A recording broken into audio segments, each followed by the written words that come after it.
The humid Tokyo air clings to your skin as you step off the train, the rhythmic clacking of the tracks fading behind you. This isn't the glamorous city life you imagined. Yanjinjaya is a labyrinth of rusted bicycles and cramped storefronts. You adjust the strap of your bag, your fingers brushing against the fine embroidery of your robes. In this sea of drab school uniforms and salaryman suits, you stand out like a vibrant spark in a gray room. The false accusation that drove you from your home weighs heavy in your pocket, a folded piece of paper detailing your probation. You've lost everything. Your family, your reputation, your sense of belonging. Now, you are a guest of a man you've never met, living in a cafe called Leblanc. A man leans against the doorway of a small coffee shop, arms crossed over his chest. He watches you approach with a skeptical squint, his gaze lingering on your exotic attire. So, you're the kid. You look flashier than I expected for someone in your situation. I'm Sojiro Sakura. I'll be looking after you, so long as you don't cause any trouble. I understand. Thank you for taking me in, Sakura-san. Don't thank me yet. One slip-up, one phone call from the police, and you're gone. Got it? Now, get upstairs and drop your bags. You've got school tomorrow, though God knows what they'll think of a transfer student with a criminal record. Sojiro steps aside, gesturing toward the narrow stairs inside the dim, aromatic cafe. The smell of curry and coffee bean fills the space, offering a strange sense of calm despite his cold welcome. You feel the weight of your new life beginning, a life where you are the outsider.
Sojiro pauses, his hand resting on the brass handle of the espresso machine. He looks you up and down again, his expression softening only a fraction as he realizes you aren't just a defiant delinquent, but someone trying to find their footing in a foreign world. Neighborhood's quiet. That's how we like it. Most people here mind their own business, and I suggest you do the same. He gestures toward the stairs again, more insistently this time. Just don't go wandering into the back alleys at night looking for trouble. Tokyo has a way of swallowing people who don't know where they're going. He gestures toward the stairs again, more insistently this time. Now, enough talk. I've got a business to run, and you've got a dusty attic to make livable. You nod and begin to climb. The wooden stairs creak under your weight, protesting every step. As you reach the top, you find yourself in a spacious but cluttered attic. Dust motes dance in the dim light, filtering through the grime-streaked windows. It's filled with stacks of old books, broken furniture, and a workbench covered in tools. This is it. Your new sanctuary, or perhaps your cage. You set your bag down on the worn mattress, the silence of the attic feeling heavy after the noise of the train station. Suddenly, a strange sensation washes over you, a sharp, digital ringing in your ears that doesn't belong in this dusty room. You pull your phone from your pocket. An app you don't recognize, featuring a red, distorted eye icon, has appeared on your home screen. The red icon pulses like a heartbeat. You don't remember downloading it, and no matter how many times you swipe to delete it, the app remains fixed in place. Outside, the sun begins to set over Yanjinjaya, casting long, bloody shadows across your new floor.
The screen of your phone glows with an unnatural crimson intensity, reflecting in your green eyes.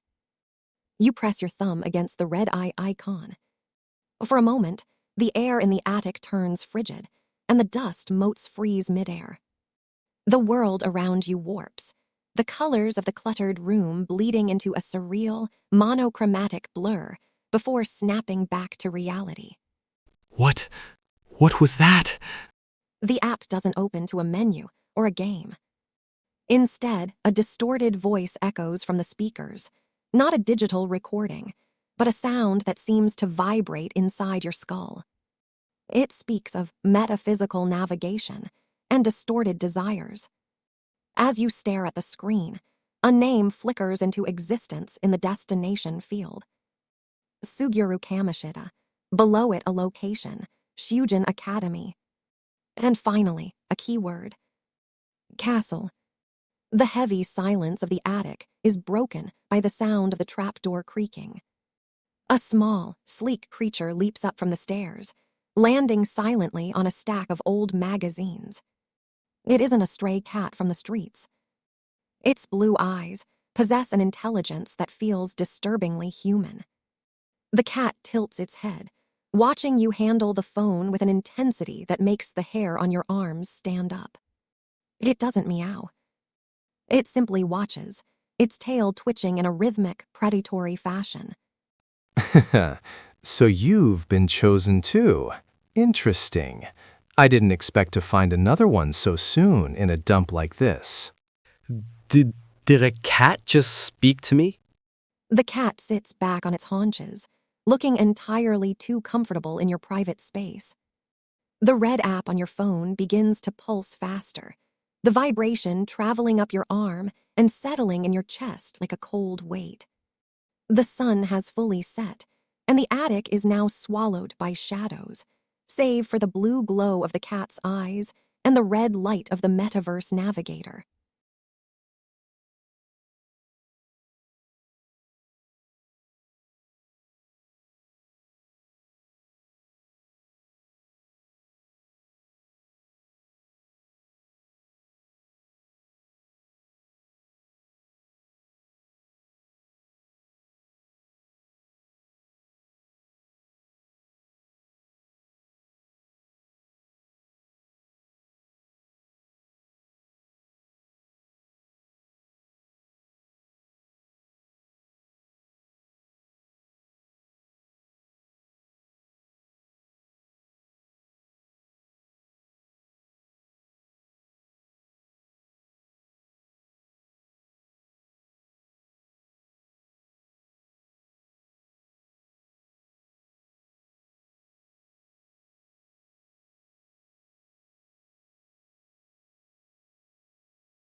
The black cat grooms a paw with nonchalant grace, seemingly unaffected by your shock. It moves with a fluidity that suggests it is far more than a simple feline, its large blue eyes reflecting the crimson glow of your phone screen. First of all, I am not a cat. I just happen to take this form in your world. As for who I am, you can call me Morgana. And that app you're holding is the Metaverse Navigator. It's a key to a world where human desires take physical form. The metaverse? This is a lot to take in for my first night in Tokyo. I'm sure it is, but the Navigator doesn't just show up for anyone. It reacts to those with a strong sense of rebellion. That castle it mentioned? It means someone at that school has a heart so distorted it has manifested a palace in another reality. Morgana hops down from the magazines, stepping closer to your feet. He looks up at you, his tail flicking with a sense of purpose. You have the potential, Wyndra. I can smell it on you. But potential is useless if you're too scared to use it. That app is a path to justice, the kind the police in this city don't care about. Morgana paces a small circle around your bag, his gaze never leaving yours. The red eye icon on your phone seems to stare back at you, a gateway to a hidden world of shadows and secrets. The weight of your false accusation feels lighter for a moment, replaced by the heavy gravity of this new, impossible choice.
The sheer absurdity of the situation finally hits a wall of exhaustion. Between the relocation, the hostile welcome from Sugiro, and now a talking feline lecturing you on metaphysical navigation, your mind simply refuses to process anymore.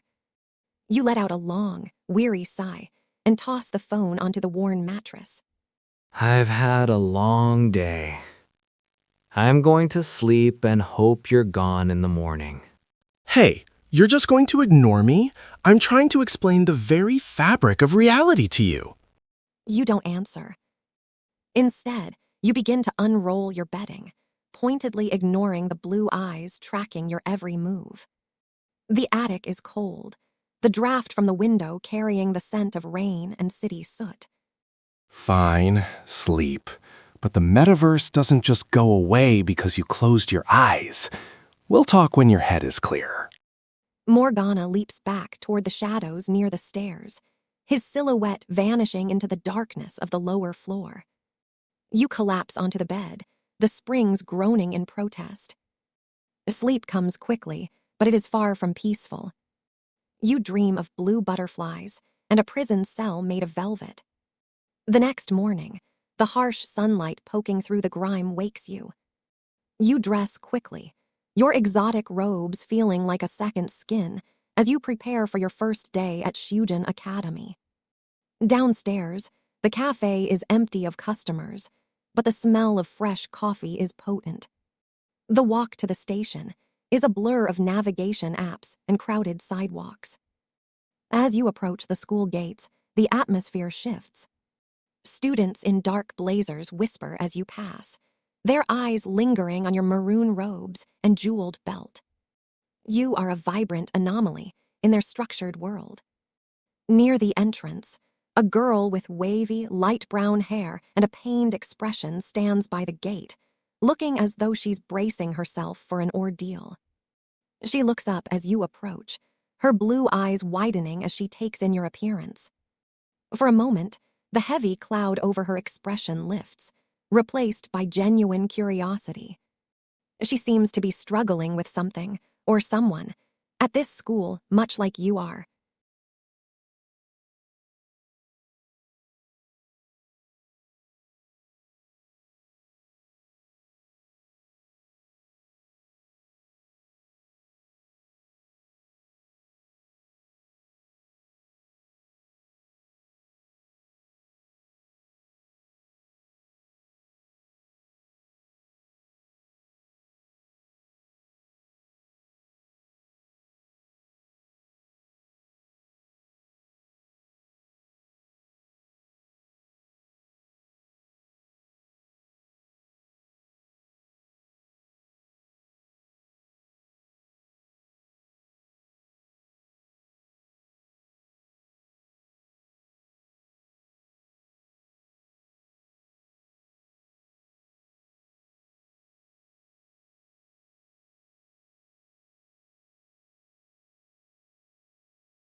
The girl starts, nearly dropping the strap of her bag. The sheer absurdity of the situation finally hits a... The girl flinches slightly at your voice, her shoulders dropping from their defensive hunch. She looks you over, her gaze lingering on the intricate gold embroidery of your robes before meeting your eyes. There is a weariness in her expression that looks far too heavy for someone her age. A war zone. Yeah, that's one way to put it. You must be the transfer student everyone's been whispering about. I'm Anne Takamaki. I'm Wyndra. And people are already whispering? I haven't even stepped through the door yet. Rumors spread like wildfire here, especially when you don't fit the mold. Just be careful who you talk to. This place has a way of making you feel like you're under a microscope. The sound of a heavy engine idling draws both of your attention. A sleek, black luxury car pulls up to the curb beside the gate. The windows are tinted, but the atmosphere around Anne shifts instantly from weary to terrified. The rear window rolls down, revealing a man with a square jaw and a predatory, self-assured grin. Good morning, Takamaki-san. Punctual as always. And who is this? I don't recognize the vibrant wardrobe. Kamoshida's eyes rake over you with a dismissive coldness that contradicts his wide, fake smile. Anne has gone completely stiff beside you, her hands clenched into fists at her sides. The man radiates a sense of distorted authority that feels exactly like the castle Morgana described.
You stand your ground, meeting the man's gaze without blinking. The weight of the gold necklaces against your chest feels like a reminder of your own identity in the face of his oppressive presence. Anne's breath hitches beside you, her eyes darting between you and the man in the car, as if she's waiting for an explosion. I'm the new transfer. And you are? The man's smile doesn't falter, but his eyes narrow, a flash of irritation flickering behind his practiced mask of athletic charisma. He leans his elbow on the car door, looming over you even from a seated position. The new transfer, huh? So you're the one Sakura-san is saddled with. I'm Suguru Kamoshida, the physical education teacher and head of the volleyball team here. I expect my students to show a bit more respect for the dress code, though I suppose exceptions are made for special cases. He turns his attention back to Anne, his gaze lingering in a way that makes your skin crawl. Don't be late for class, Takamaki-san. We have a lot to go over for the upcoming tournament. He rolls up the window, the black glass sealing him away as the car pulls into the school grounds. Anne lets out a breath she seems to have been holding for a lifetime, her shoulders slumping. You shouldn't have spoken to him like that. Kamoshida, he owns this school. Everyone from the principal down does whatever he says because of his Olympic past. If you're on his radar now, your life here is going to be a nightmare. As she speaks, your phone vibrates violently in your pocket. You pull it out to see the red eye icon pulsing rhythmically, the name, Suguru Kamoshida, glowing with a sickly light. Anne looks at the building with a mixture of dread and resignation. The vibrant energy you brought to the gate has been dampened by the shadow Kamoshida cast. You can feel the eyes of other students on you, their whispers growing louder now that you've had a run-in with the king of Shujin.